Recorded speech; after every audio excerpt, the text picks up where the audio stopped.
नई नई वाणी आप रोजाना सुनते हो। हर वाणी में कोई न कोई संदेश इस जीव के हित के लिए, कल्याण के लिए, भक्ति मार्ग पर चलने के लिए हमें मिलते रहते हैं। और कई बार तो हम अपने संसारिक कार्यों के कारण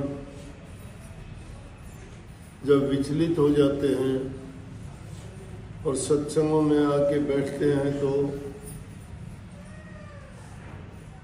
स्वाभाविक रूप से सत्संग में वो बात हमें मिल जाती है जिसके कारण हमारे भ्रमों का निवारण हो जाता है। और फिर बाद में आप कहते हो कि जी जो बात हम लेके आए थे वो तो आपसे बिना पूछे ही हमारा सत्संग में उसका निवारण हो गया, हमारा भ्रम निकल गया। इसलिए सत्संग को गौर करके सुनना चाहिए। हमारी जो ज्ञान इंद्रियां हैं वो इसीलिए दी गई हैं कि ज्ञान प्राप्त करने के लिए उनको हमेशा जो चीज ग्रहण करनी है उस पर केंद्रित करना चाहिए।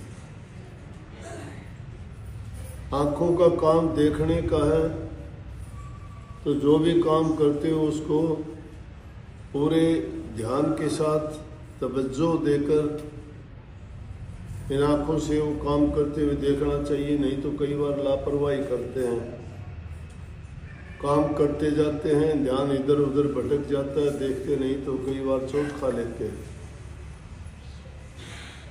लेकिन सत्संगों में उन आँखों का क्या काम होना चाहिए? गुरु के दर्शन करने चाहिए।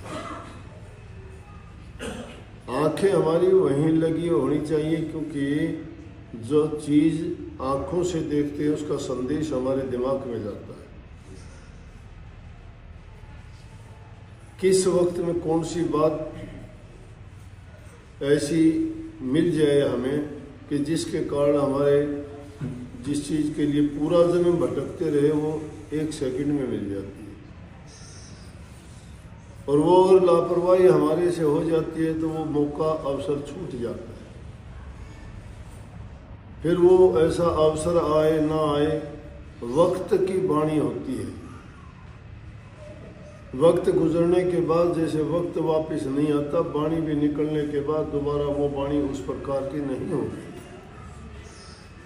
कथा वार्ता होगी, उसमें नाम चीज तो वही आ जाएंगी, लेकिन उसका आशय कहने का मतलब उनका अर्थ कुछ दूसरा ही मिलेगा हर बार। तो आंखों को इसीलिए कही है कि गुरु दर्श करो आंखन से और गुरु वचन सुनो श्रवण से। कानों से जो वचन सुनाए जाते हैं उनको गौर करके सुनो। कानों से भी जो चीज सुनते हैं वो भी संदेश दिमाग को देता है और दिमाग में जो ख्याल पैदा होता है वही अच्छा भला बुरा सब सोच के फिर उसको कार्य अनुवित करता है। तो स्वामी जी महाराज ने वाणी जो लिखी उसमें इन चीजों का संदेश दिया साहब कि गुरु दर्श करो आंखन से, गुरु वचन सुनो श्रवण से। गुरु केवल मन को मारो, गुरु केवल काल संहारो। गुरु ब्रह्म रूप धर आए, गुरु पार ब्रह्म गति गाए। गुरु सत्य नाम पद खोल्या, गुरु अलख अगम को तोल्या। सत्संग में आते हो तो इन चीजों को सत्संग पे, गुरु पे और वचन पे उनको केंद्रित करके रखो। आंखों से दर्शन करो, कानों से वचन को सुनो और वो सुन के अपने मन में उन चीज़ों को उतारो, क्योंकि गुरु की ताकत से, उस वचन की शक्ति से ही मन को सुधारा जा सकता है। अब कई बार क्या होते है, भोलेपन की बात होती है, दुखी इंसान आता है, ये माता कोई आके कहता है, कोई भाई भी आप में आके कहता है मेरा लड़का रास्ते से भटक गया है, वो शराब पीता है, काम नहीं करता, झगड़ा करता है, और घर में पड़ा रहता है। तो इस तरह से हमारी मन की, घर की सब शांति भंग हो गई है। वो सोचते हैं कि वो ऐसा करने से ठीक हो जाएगा। ठीक कहाँ होगा? जब वो खुद नहीं आता, वो वचन उसने सुने नहीं हैं, उसका बदलाव नहीं होगा। ठीक है, आपकी भावना है, आप चाहते हो कि सुधर जाए, लेकिन जब तक वो पास नहीं आता, आप कैसे उसको सुधार दोगे? उसको पता ही नहीं है कुछ भी। यहाँ लेके आने की कहोगे तो भी वो इनकार कर देगा, मैं नहीं जाना चाहता। लेकिन आपके मन में ये भावना है, अच्छी भावना, अच्छा ख्याल आदमी को बढ़ाना चाहिए। ख्याल में शक्ति है। जैसा तुम सोचते हो, वो तुम्हारी सोच अगर सच्ची है और अगर अपने गुरु भक्ति में अपने मन को लगाया है, तो मन की शक्ति जब उस बात पे लग जाएगी, केंद्रित हो जाएगी आपकी सारी शक्तियाँ, तो उसको भी सुधार देगी, उसको भी सुधार देगी। अच्छे ख्यालात लेके चलोगे अच्छा होगा, बुरे ख्यालात लेके चलोगे बुरा नहीं होगा। ये कलयुग का नियम है। अगर किसी का तुम बुरा सोच के बुरा करना चाहो ना, तो बुरा नहीं होगा। लेकिन तुम अगर किसी के लिए अच्छा करना चाहोगे और मन में पक्का ख्याल और ध्यान करोगे, उस बात पे तवज्जो गौर करोगे, तो वो काम अवश्य हो जाएगा।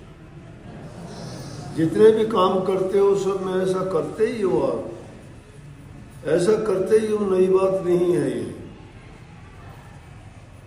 जो सोचते हो कि ले भाई हम आप तो ये काम शुरू करेंगे, करते हो, उसको कर लेते हो। आज जब तक नहीं मन में आता, नहीं करना चाहते तो नहीं करते। इसी तरह से उन चीजों में जिनमें लगे हुए हो, तो पहली वाणी जो गाई गई थी न, मन चेत गुमानी, ये माया ना संग है। हर चीज को गौर से सुनना चाहिए। मन चेत गुमानी, गुमानी किसको कहते हैं? अभिमान जिसको हो गया, अहंकार जिसको हो गया, ईगो जिसमें आ गया, वो गुमानी है, गुमान करता है। हम किस किस चीज का गुमान कर बैठते हैं? गुमानी इसलिए कहा, जब गुमान इंसान में अभिमान आता है तभी तो भूलता है। हमें अभिमान है, किसी को ऊंचे पद का है, किसी को धन का है, किसी को बल का है, किसी को परिवार का है, किसी को खानदान का है, किसी को जाति का है। अभिमान है, मैं ये हूं, मैं वो। लेकिन प्रभु के दरबार में कोई बड़ा छोटा नहीं, कोई जाति नहीं, कोई नहीं।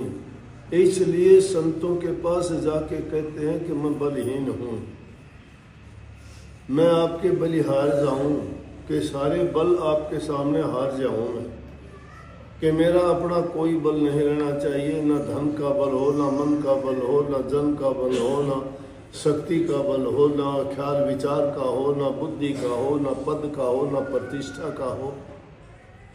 ये बल हार जाने चाहिए। इसलिए इन चीजों का जो मन में ख्याल रखते हैं, उनके प्रति ये वाणी कही, मन चेत गुमानी, माया ना संग चले। इस माया के कारण ये चीजें मिलती हैं। माया होती है ठगने वाली, लूटने वाली।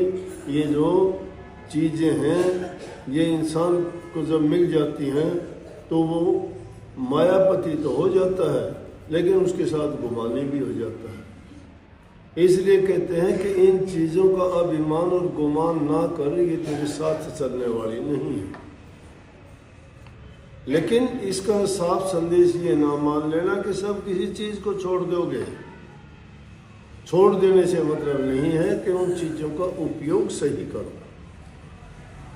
धन है तो उसका सही उपयोग करो, पुण्य करो, गरीब भूखे की सहायता करो, अच्छी बात।